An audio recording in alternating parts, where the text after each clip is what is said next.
Ikhlas menyingkirkan kebimbangan.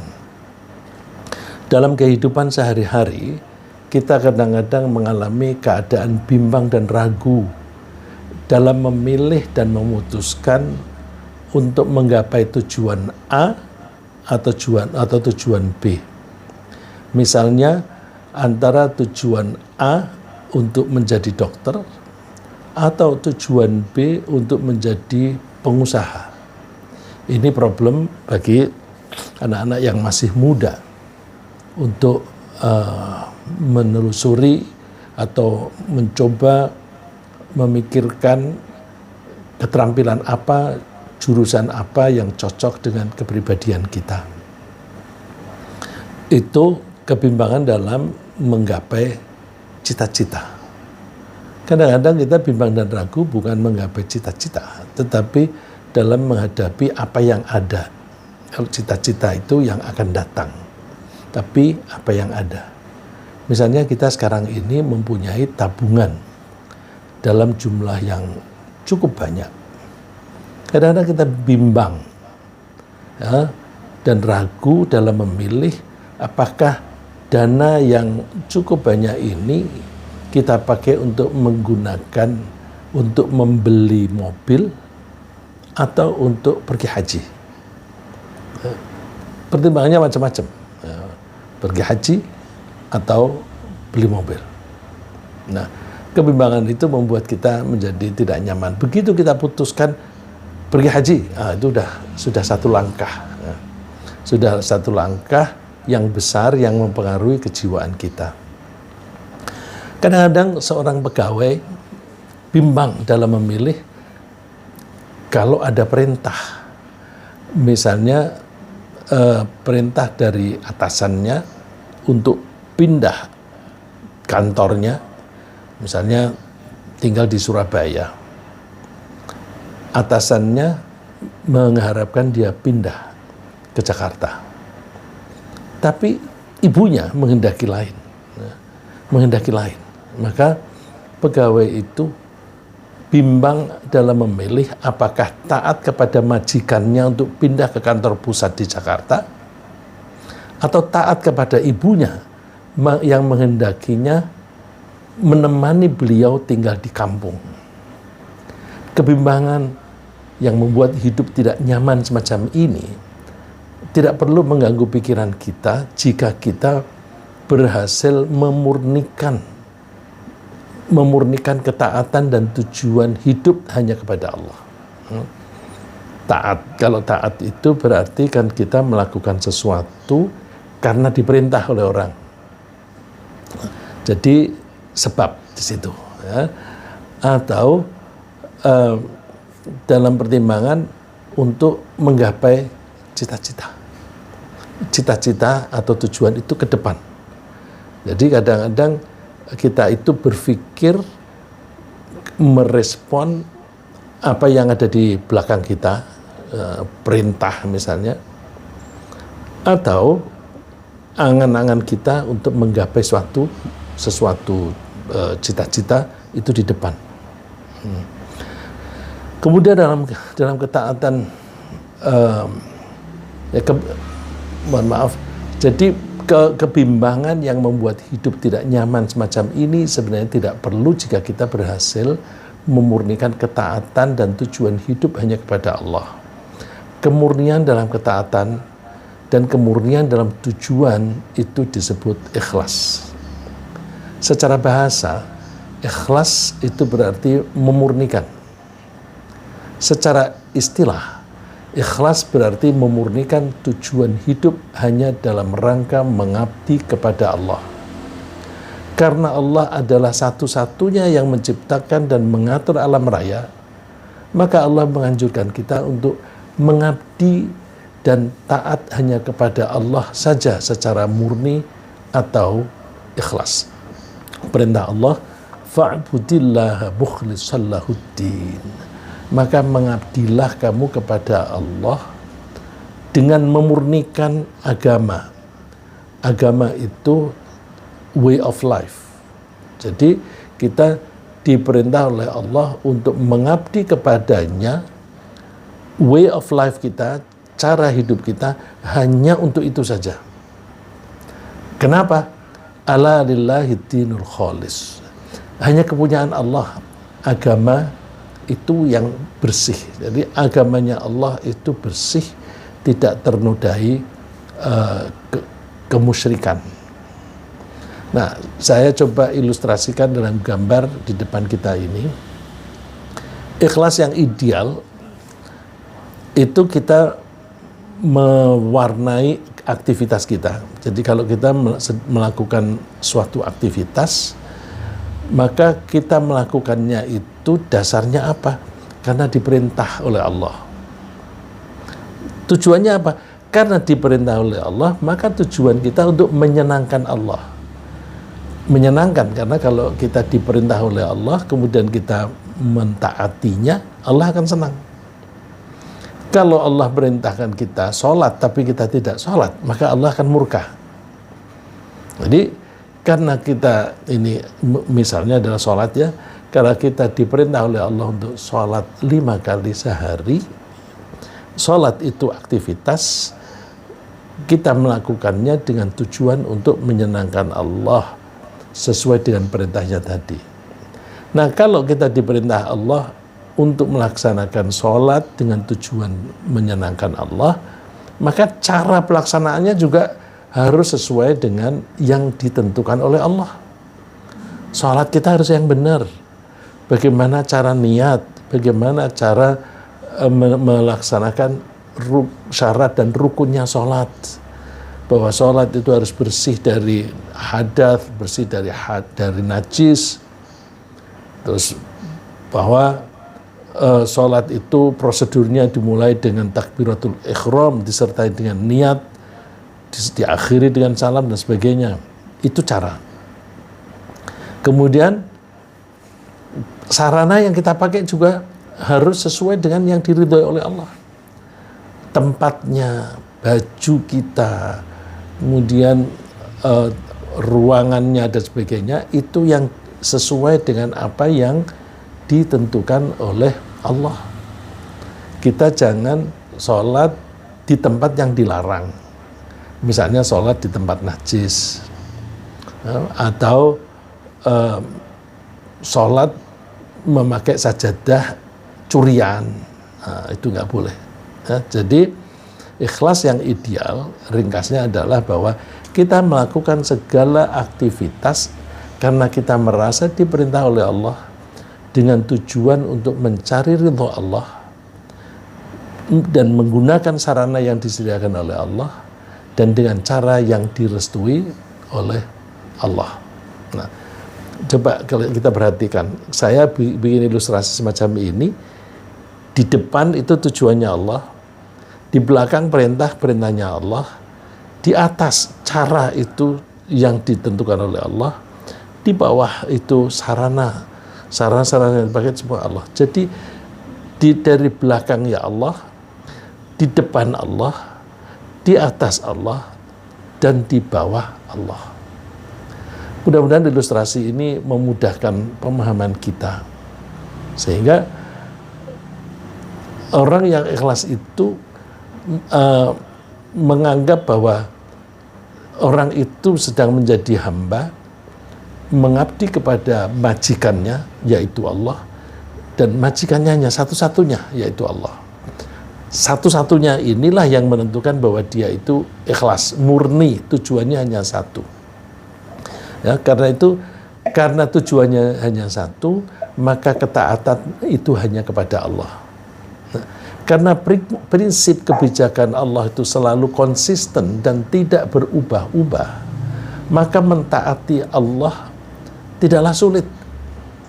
Antara perintah Allah yang satu dan perintah Allah yang lain itu tidak akan ada yang bertentangan. Beda dengan kalau kita taat kepada manusia. Itu kadang-kadang disuruh A dan disuruh B, tapi A dan B itu bertentangan. Nggak bisa. Atau disuruh A tetapi fasilitasnya tidak memadai. Juga nggak bisa. Nah, tapi kalau Allah, itu semua disediakan oleh Allah, semua didukung oleh Allah, maka hidup secara ikhlas itu akan membuat menjadi mudah dan nyaman. Mudah karena yang kita pikirin hanya satu. Nyaman karena tidak ada bentrokan antara satu dengan yang lain.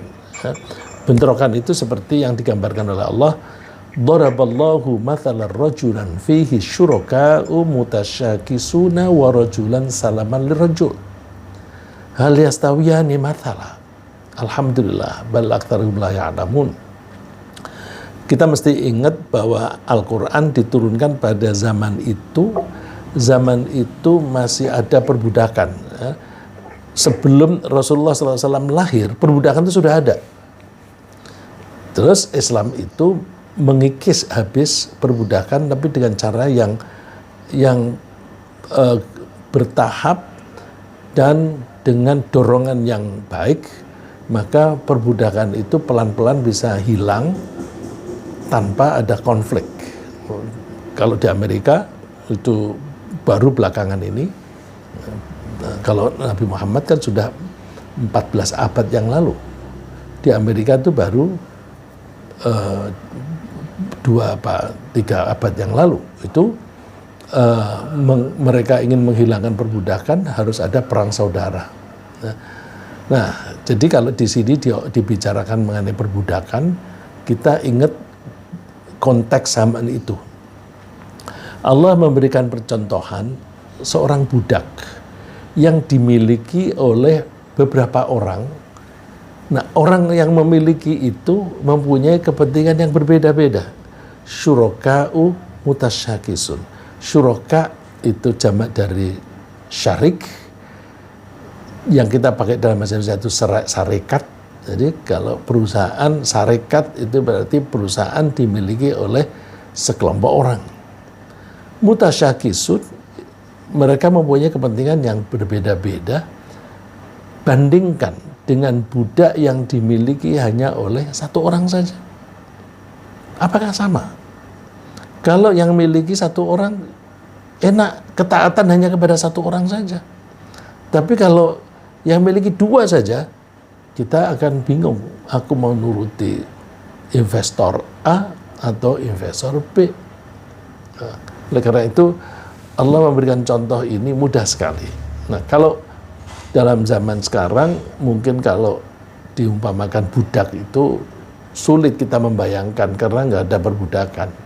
Maka tadi saya nyebut investor A dan investor B, itu perumpamaannya zaman sekarang kita menjadi direktur utama suatu perusahaan. Perusahaan itu dimiliki oleh satu orang atau dimiliki oleh banyak orang. Mana yang lebih enak? Enakan yang dimiliki oleh satu orang. Kebijakannya jelas, arahnya jelas. Nah, itu sama dengan kalau kita menjadi hambanya Allah, udah hambanya Allah saja. Tidak ada yang lain, tidak ada duit misalnya. Kalau orang menghamba kepada Allah di satu sisi, tapi di sisi lain menghamba duit, dia satu saat akan bingung, akan terjadi konflik antara dua hal itu. Kalau taat kepada Allah, itu kita mesti mengumpulkan harta itu yang halal-halal saja, menggunakan harta juga dengan cara yang halal-halal saja. Tapi kalau orientasinya duit, dia akan bingung ketika ada tawaran miliaran rupiah untuk melakukan sesuatu yang melanggar ketentuan Allah. Dia akan bingung, aku mau ambil duit itu apa tidak? Kalau aku ngambil itu nanti aku bertentangan dengan kebijakan Allah. Tapi kalau aku mentaati Allah, aku tidak punya duit. Ini problem semacam ini saat ini yang paling merasakan itu para politisi. Kalau mereka tidak menerima atau tidak mencari duit yang haram, mereka tidak punya dana untuk kampanye. Kalau mereka itu tidak menerima itu, maka mereka tidak bisa maju lagi dalam perpolitikan. Tapi kalau dia terima, dia bertentangan dengan Allah. Orang semacam itu pasti bingung. Pasti bingung. Dengan demikian, memiliki majikan satu atau mengabdi kepada hanya satu pihak saja akan lebih baik daripada mengikuti daripada mengabdi kepada banyak pihak. Nabi Yusuf bertanya kepada teman sepenjaranya, ya sahibai sijni a'arbum mutafarriquna khairun amillahul wahidul qahar. Hai temanku sepenjara, apakah mempunyai tuan yang banyak, yang berselisih, itu lebih baik dibanding dengan mempunyai tuan hanya satu, yaitu Allah. Allah yang satu dan maha memaksa. Enakan mana gitu. Arbab itu jamak dari Rabbun. Rabbun itu bisa berarti Tuhan, bisa berarti tuan. Nah di sini mungkin lebih enak diartikan tuan. Tuan-tuan. Jadi tuan yang memerintah kita itu banyak. Nah, kalau banyak kita akan bingung. Nah, kalau ada perintah dari orang yang dihormati, kita tuh juga akan menggunakan ketaatan kita kepada Allah sebagai ukuran. Karena kita sudah menentukan bahwa aku taat hanya kepada Allah. Tapi Allah juga menganjurkan kita untuk menghormati orang-orang tertentu. Misalnya kita harus menghormati orang tua. Nah, kalau kita diperintah untuk menghormati orang tua, perintah orang tua itu apa? Ya, kalau ada perintah dari orang yang kita hormati, misalnya orang tua atau pemberi kerja, orang yang ikhlas akan mentaati perintah itu asal, ya, dengan syarat. Asal perintahnya itu sejalan dengan perintah Allah. Kalau perintahnya bertentangan dengan perintah Allah, tidak akan diterima, tidak akan dilaksanakan. Jadi misalnya ketua partai menganjurkan kamu kelola lembaga ini, misalnya kamu kelola perusahaan ini, tapi nanti kamu harus mengiur kepada partai sekian. Kok bisa? Iya, karena lembaga itu mempunyai proyek yang nilainya sekian triliun. Nah, dari nilai itu kamu harus bisa menyisihkan sekian untuk disetorkan kepada partai. Nah, ketua partai itu adalah orang yang dihormati oleh kadernya. Maka dia akan berpikir apakah dia taat kepada atasannya itu. Kalau itu dilaksanakan, itu bertentangan dengan perintah Allah. Tapi kalau dia mentaati Allah, dia tidak mau mentaati anjuran ketua partai tadi. Nah, orang yang bisa ikhlas, bisa memurnikan tujuan hidup hanya kepada satu saja, yaitu Allah, ketaatan hanya kepada Allah, maka jawabnya gampang, sorry, tidak. Tidak, saya tidak bisa melakukan itu. Jadi, ketaatan kepada siapapun selain Allah harus sejalan dengan ketaatan kepada Allah. Nah, dengan demikian, sebenarnya memimpin orang Islam itu gampang. Gampang. Karena apa? Sepanjang perintah kita itu sejalan dengan perintah Allah, pasti nurut. Pasti nurut. Nah, kita jangan memerintahkan anak buah kita yang bertentangan dengan anjuran Allah. Pasti ditolak. Itu kalau yang kebetulan yang dipimpin itu orang-orang yang ikhlas. Nah, oleh karena itu kalau ingin hidup ini nyaman, yang diperintah itu ya ikhlas, yang merintah juga ikhlas. Nah, ini coba. Allah itu menganjurkan kita untuk berbakti kepada kedua orang tua. Tapi Allah wanti-wanti, wa in jahadaka ala an tusyrika bima laisa laka bihi ilmun fala tuti'huma. Kalau kedua orang tuamu itu menganjurkan, memaksa kamu untuk menyekutukan aku di sini Allah, yang kamu tidak paham. Tidak paham karena apa?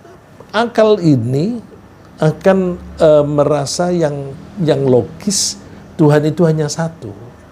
Kalau Tuhan lebih dari satu, dua Tuhan itu akan berantem. Nah, akan masing-masing akan menunjukkan kekuatannya. tidak akan terjadi alam raya ini, tidak akan teratur alam raya ini. Maka Tuhan mesti satu. Nah, begitu pula ketaatan juga mesti hanya satu. Nah, kalau ada anjuran kedua orang tua itu tidak masuk akal berdasarkan keimanan. Fala tuti'huma, kamu jangan mentaati perintah kedua orang tua yang menyebabkan musyrik tadi. Tapi dalam pergaulan tetap wasahibhuma fid dunya ma'rufa, temanilah kedua orang tua itu di dunia ini dengan cara yang baik. Jadi ketaatan orang yang ikhlas itu gampang, asal sejalan dengan perintah Allah pasti dia taat itu. Nah, orang yang ikhlas ketika melakukan kegiatan apapun pasti tujuannya juga hanya satu, yaitu mencari ridho Allah. Kegiatan apa saja, dia makan juga dalam rangka mencari ridho Allah. Kalau makan dalam rangka mencari ridho Allah, dia akan ngecek makanan ini haram nggak, ini diperoleh dengan cara yang halal atau tidak, ini mengandung bahan yang haram atau tidak. Karena dia ketika makan juga dalam rangka taat kepada Allah. Maka sebelum makan dia akan ngecek, mau beli barang kue biskuit misalnya, cek dulu ingredients-nya, ya. Ini dibuat dari apa saja. Begitu mengandung unsur babi, nggak usah. Oh, ini enak, ini paling enak seluruh dunia. Nggak, seenak apapun aku taat hanya kepada satu, aku tidak mentaati seleraku ketika seleraku bertentangan dengan Allah, ya. Bahkan kepada selera sendiri pun itu juga sudah digariskan, aku hanya menuruti seleraku yang bersesuaian dengan anjuran Allah. Ya.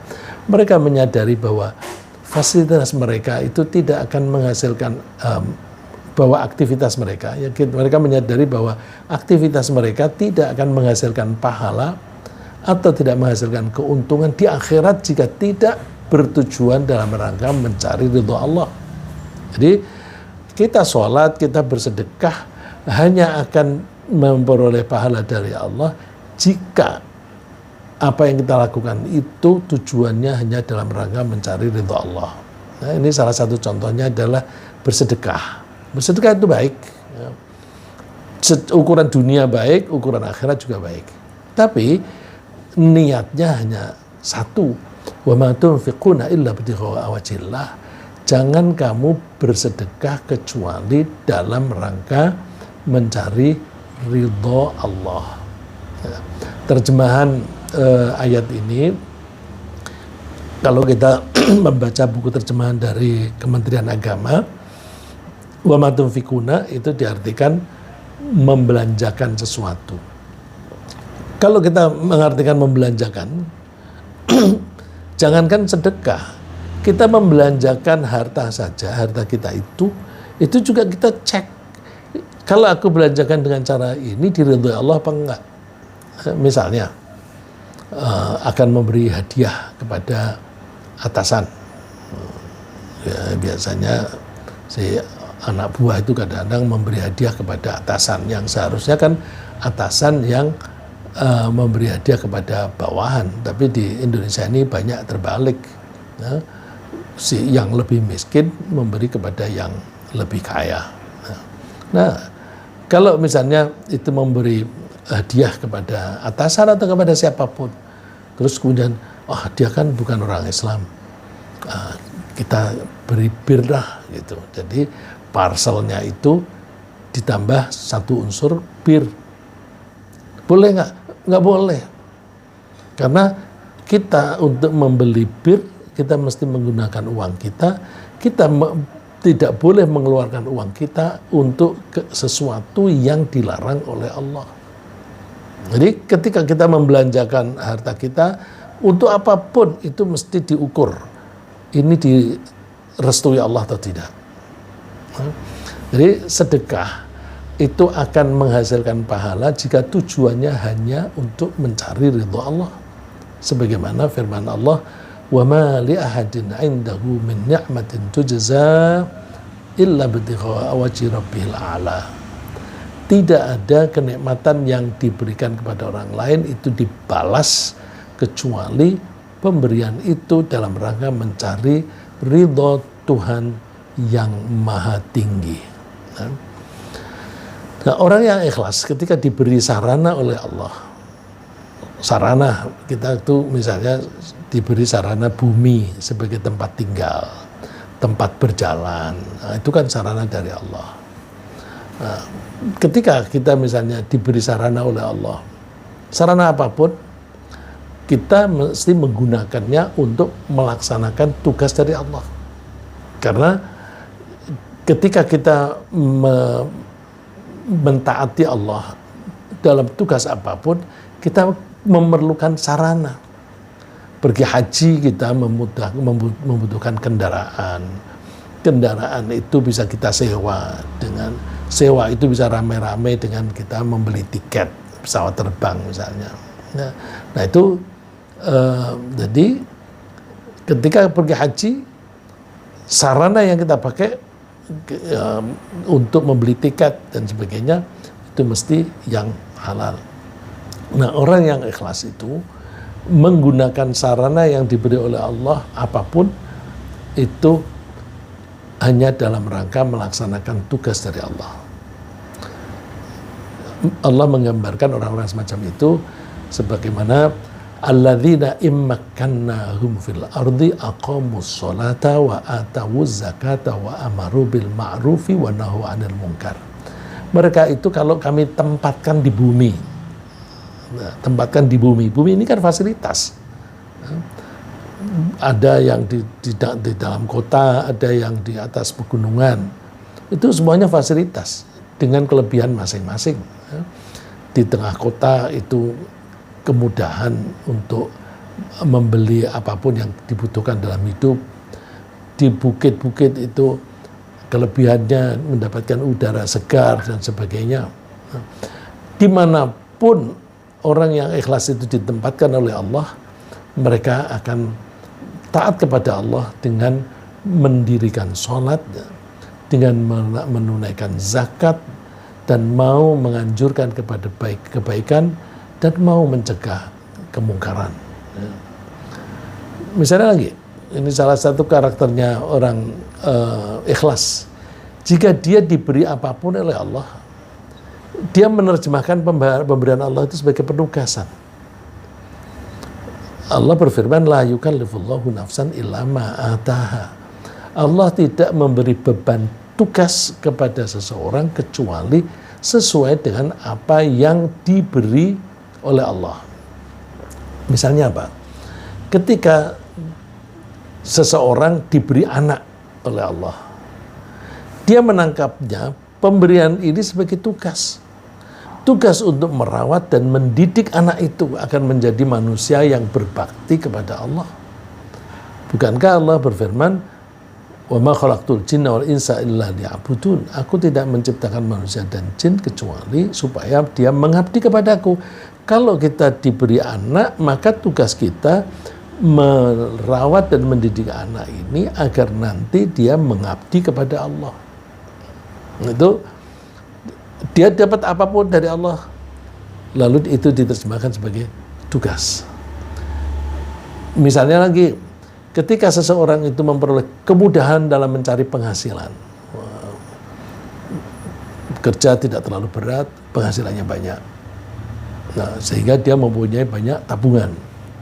Loh, kok aku punya tabungan? Berarti ini aku diberi oleh Allah tabungan yang cukup banyak. Nah, dia menganggapnya ini penugasan ini. Tugas apa? Oh, aku rumah sudah ada, kendaraan sudah ada, kebutuhan sehari-hari sudah cukup. Ini ada kelebihan. Berarti ini aku ditugasi oleh Allah untuk bersedekah. Kalau cukup untuk pergi haji, berarti aku ditugasi oleh Allah untuk pergi haji. Jadi, begitu dapat penghasilan, dibacanya sebagai tugas. Tugas dari Allah. Kalau kemudian penghasilan itu dipakai untuk melakukan kegiatan yang bertentangan dengan kebijakan Allah, itu berarti dia menyelewengkan. Dia menyelewengkan. Jadi, kalau ada kelebihan adalah itu tugas untuk bersedekah atau untuk pergi haji. Itulah sebabnya Allah ketika menyatakan kewajiban haji itu bahasanya walillahi 'alan nasi hajjul baiti man istata'a ilaihi sabila.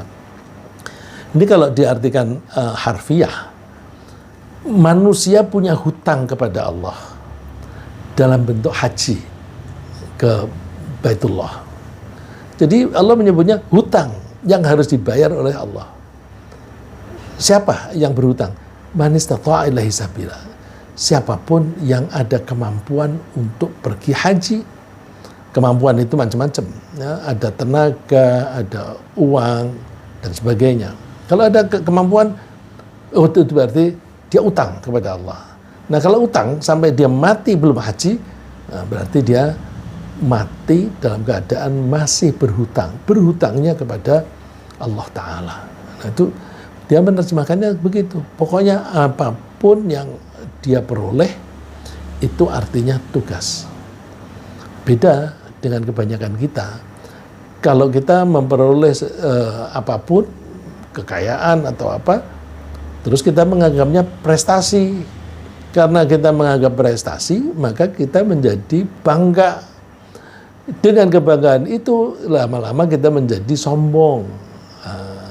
Kalau kita sombong, dia sangat menyukai harta itu. Karena dia menyukai, dia berat menguranginya untuk sedekah. Ya, oleh karena itu, kita mesti latihan untuk ikhlas. Orang yang ikhlas pun itu juga tidak akan meninggalkan perintah Allah. Termasuk haji yang saya kutip tadi. Misalnya, lagi ketika tiba waktunya sholat, begitu matahari sudah berada di atas kita, lalu bergeser, lalu orang yang ikhlas menangkapnya, aku masih diberi kehidupan oleh Allah. Diberi kehidupan sampai dengan datangnya waktu zuhur. Berarti aku ditugasi oleh Allah untuk sholat zuhur. Terus, misalnya, kita tuh diberi di dekat kita ada musola, ada masjid. Alhamdulillah, aku diberi fasilitas oleh Allah. Maka kita manfaatkan tempat itu untuk sholat. Jadi ketika kita itu mendapatkan pemberian Allah, apapun termasuk pemberian kehidupan, apalagi di plus kesehatan, begitu kita hidup masuk ke waktunya sholat, itu berarti penugasan untuk sholat. Rasulullah bersabda, u'titu khamsan lam yu'tahunna ahadun minal anbiya'i qabli. Ini sebenarnya poin saya ada di tengah. Tapi karena di tengah salah satu dari satu rangkaian, maka saya baca keseluruhan. Aku diberi oleh Allah 5 hal yang nabi-nabi sebelumku tidak diberi. Apa itu? Nusirtu birru'bi masirata syahr. Kalau aku berangkat perang, musuh itu sebelum kedatanganku sudah takut. Ketakutannya itu ketika perjalananku kira-kira masih 1 bulan lagi, itu mereka sudah takut. Satu bulan. Kalau misalnya dari Madinah, waktu itu pernah Rasulullah mengirim utusan ke daerah Syria, yang Syria itu dikuasai oleh Romawi. Sampai di situ utusannya dibunuh. Padahal ada perjanjian tak tertulis saat itu bahwa utusan itu tidak boleh dibunuh. Karena penguasa di sana membunuh utusan, maka Rasulullah mengirimkan tentara untuk memerangi kerajaan itu. Perjalanan dari Madinah ke sana itu lebih dari 20 hari. Nah, 20 hari kan lebih pendek daripada 1 bulan. Nah, sebelum berangkat itu Heraklius sudah takut. Nah, Raja Heraklius itu sudah ketakutan. Padahal tentaranya banyak sekali. Maka ketika tentaranya Rasulullah itu sampai di satu tempat kosong, tidak ada tentara yang mempertahankan. Maju lagi ke kota lain, kosong lagi. Ya, karena ketakutan menghadapi tentaranya Rasulullah SAW. Nah, itu termasuk mukjizat. Ya. Wa ju'ilat lil ardu masjidan wa tahura. Dan Allah mempersilahkan kita menggunakan tanah di mana saja. Boleh untuk sholat di situ. Karena tanah dimanapun di bumi ini itu boleh menjadi tempat sujud, masjidan. Masjidan itu artinya tempat sujud. Wa tahura, dan suci. Jadi kalau misalnya sholat di dalam gereja boleh nggak? Boleh aja. Boleh aja. Dalam kandang boleh. Ya, cuma Umar ketika dipersilakan sholat, dia tidak mau sholat di dalam gereja karena alasan politik, bukan alasan agama. Beliau mengatakan bahwa kalau aku sholat di dalam gereja, nanti image-nya orang menganggap bahwa aku menguasai gereja orang-orang Kristen. Jadi beliau memilih sholatnya di luar saja. Tapi kalau ada orang biasa sholat dalam gereja boleh? Boleh. Kan ada misalnya orang yang karena banjir atau karena bencana alam, lalu para penduduk yang kehilangan tempat tinggal atau tidak bisa tinggal di rumahnya, ditampung di gereja. Terus mereka sholat di situ boleh nggak? Boleh aja. Yang ketiga, ayyuma rajulin min ummati adrakatus sholatu falyusalli. Nah, oleh karena itu ya, karena di tempat manapun itu boleh menjadi tempat sujud, maka dimanapun dia berada, kemudian datang waktunya sholat, silakan sholat. Nah, kita lihat kalau di Arab, bahkan di negara Barat sekarang ini sudah biasa orang misalnya di satu tempat kok sudah tiba waktunya sholat, gelar sajadah, sholat. Dan saya pun juga melakukan itu dimanapun. Nggak ada masjid, nggak apa-apa, aku bawa sajadah kok.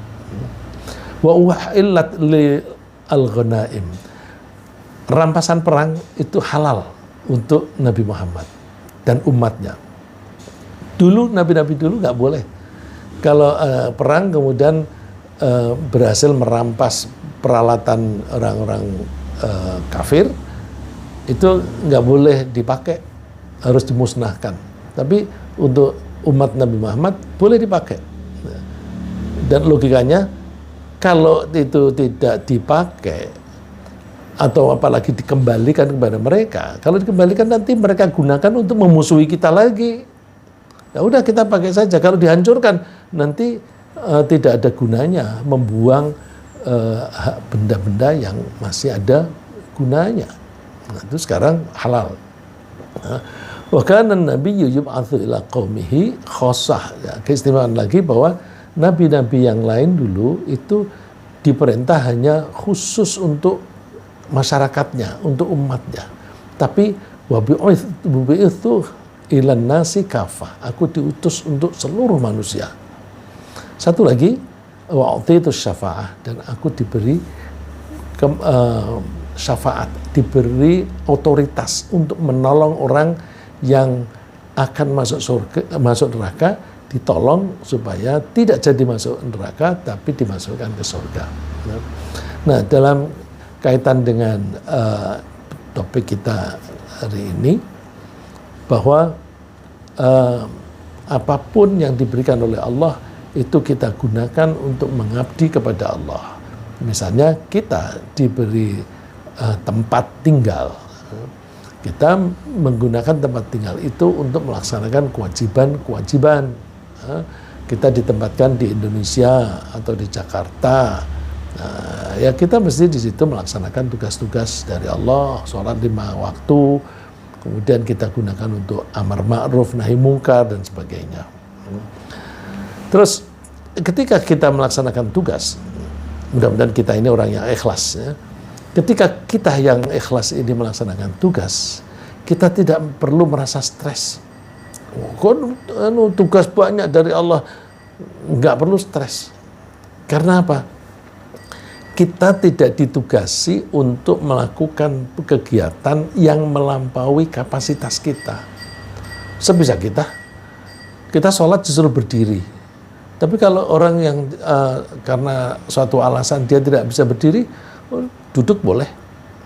Allah tidak memaksa orang melakukan tugas melampaui batas kemampuannya. Bisanya hanya duduk. Nggak bisa duduk, bisa sambil tiduran. Nah, dan begitu nggak stres. Kalau harus berdiri, itu, waduh, sholatku tidak sempurna. Kenapa? Karena aku tidak berdiri. Enggak, sholatnya orang yang duduk karena hambatan, pahalanya sama dengan yang berdiri. Kalau dikatakan bahwa sholatnya orang duduk pahalanya setengah dari orang yang berdiri, itu sholat sunnah. Sholat sunnah bagi orang yang sebenarnya dia mampu berdiri, tapi dia sholat dengan duduk. Kalau sholat sunnah, dia mampu berdiri, tapi dia duduk, boleh, nggak apa-apa. Tapi pahalanya separuh. Tapi kalau sholat wajib, jangan ditawar. Kapasitas yang diberi Allah apa? Gunakan semaksimum yang kamu bisa. Bisa berdiri, berdiri. Nggak bisa berdiri, masih bisa duduk. Gitu. Nah, jadi kita lalu tidak stres karena ya batasannya kemampuan kita sendiri. Fattaqullaha mastata'tum. Bertakwalah kalian kepada Allah sebatas kemampuanmu. Sebatas ini the maximum that you can, ya. Sebatas maksimum yang kamu bisa, bukan sebisanya, bukan, ya. Singkatnya, karena orang yang ikhlas itu melakukan segala aktivitas karena merasa diperintah oleh Allah, maka dia akan menargetkan ridha Allah sebagai tujuan. Dan dia menggunakan sarana yang disediakan oleh Allah, dan dengan menggunakan cara yang direstui oleh Allah pula. Dengan demikian, dia telah menjadikan Allah sebagai penjaga dirinya. Penjaga dari segi arah, penjaga dari segi sebab, penjaga dari segi sarana, penjaga dari segi cara. Maka tidak ada jalan bagi setan untuk menggoda orang yang ikhlas. Menggoda lewat mana? Cara yang dipakai, cara yang direstui Allah. Tempatnya, tempat yang direstui Allah. Tujuannya yang direstui Allah. Sebabnya direstui Allah. Setan mau menggoda mana? Nggak bisa. Itulah sebabnya setan mengakui sendiri. Qala rabbi bima aghwaytani la uzayyinanna lakum fil ardi wa la ughwiyannakum ajma'in illa ibadaka minhumul mukhlasin. Iblis waktu diusir dari surga, nawar dia, Tuhan, karena engkau telah membiarkan aku sesat, pasti aku akan menjadikan mereka manusia itu memandang baik perbuatan maksiat di bumi. Dan pasti aku akan menyesatkan mereka semua. Jadi sumpahnya dia itu akan menyesatkan semua anak cucu Nabi Adam.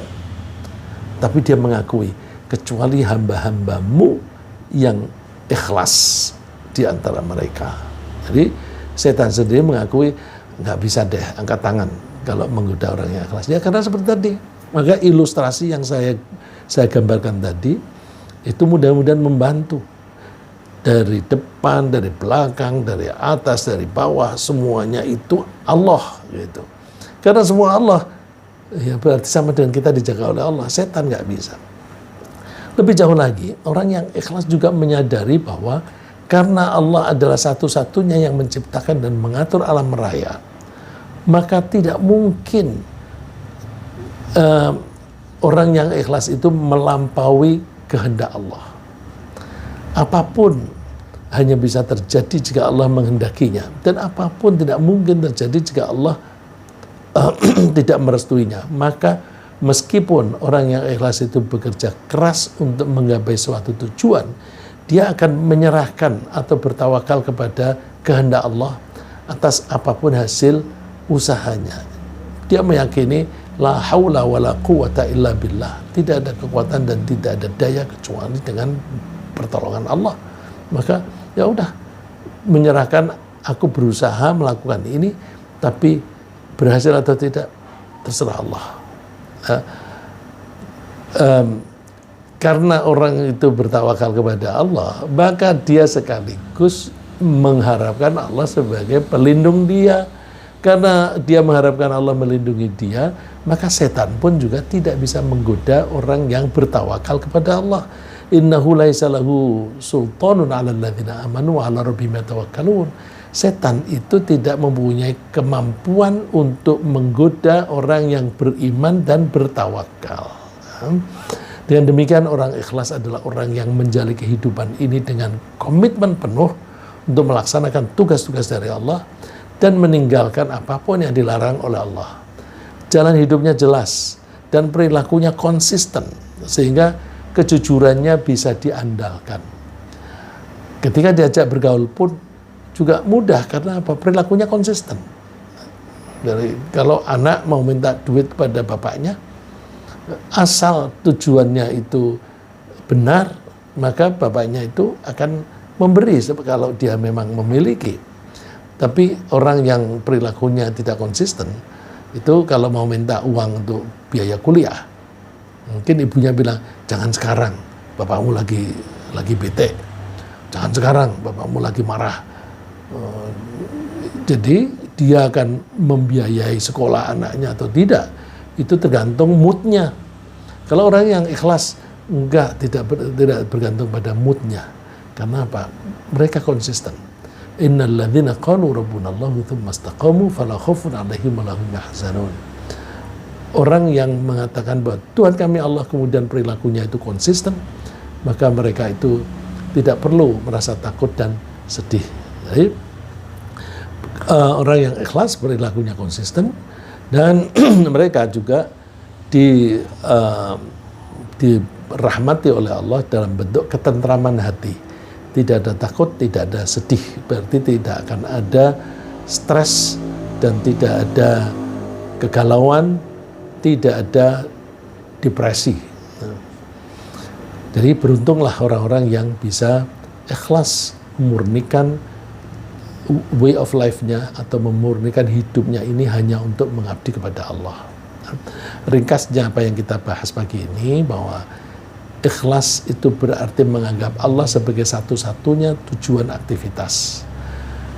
Taat kepada satu pihak saja, dalam hal ini Allah, itu lebih mudah daripada taat kepada banyak pihak.